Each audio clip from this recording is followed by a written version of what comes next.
बॉलीवुड के हीरो और हीरोइंस के चाहने वाले तो बहुत होते हैं। हम सभी लोग किसी न किसी हीरो और हीरोइन के जो होते हैं फैन होते हैं। लेकिन क्या आप जानते हैं कि कभी-कभी हीरो हीरोइंस को अपने इन फैन्स की वजह से काफ़ी बड़ा खमियाज़ा भी भुगतना पड़ता है। ऐसा ही एक किस्सा शेयर किया था अभिनेत्री आशा पारेख ने। उन्होंने अपनी एक इंटरव्यू में बताया था कि उनका एक फ़ैन था जो कि चाइना से संबंध रखता था और वो उनका इतना ज़्यादा बड़ा फ़ैन था कि वो उनके घर के आगे जो था दरवाजे पर ही बैठा रहता था। और जब उनके पड़ोसियों ने उनसे उस फ़ैन से कहा कि वो यहाँ से चला जाए, तो उसने उन पड़ोसियों को चाकू निकाल कर धमकाना शुरू कर दिया।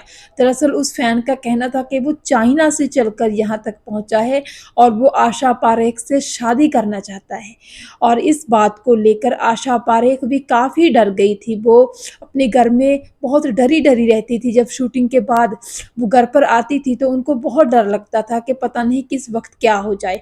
क्योंकि हर इंसान की तरह फ़िल्म स्टार भी इंसान होते हैं, आम इंसान, और उनको भी डर लगता है अपनी सेफ्टी के बारे में कि कहीं कुछ ऐसा ना हो जाए कि जो उन्होंने सोचा ही ना हो। तो उस टाइम पे कहा जाता है कि आशा पारेख ने बहुत सारी मुसीबतों का सामना किया।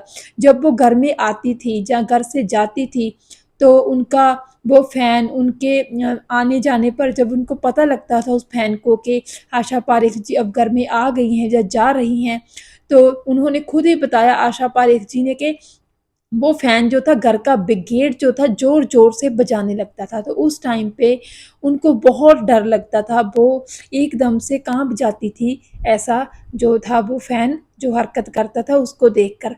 तो फिर जब ये मामला टलने का नाम ही नहीं ले रहा था, तो उन्होंने पुलिस कमिश्नर से बात की और पुलिस ने ही उस फ़ैन को घर के सामने से उठवाकर आर्थर रोड जेल में बंद कर दिया। और इस तरह जो था आशा पारेख जी का उस फ़ैन से जब पीछा छूटा। लेकिन वहाँ भी ये किस्सा ख़त्म नहीं हुआ।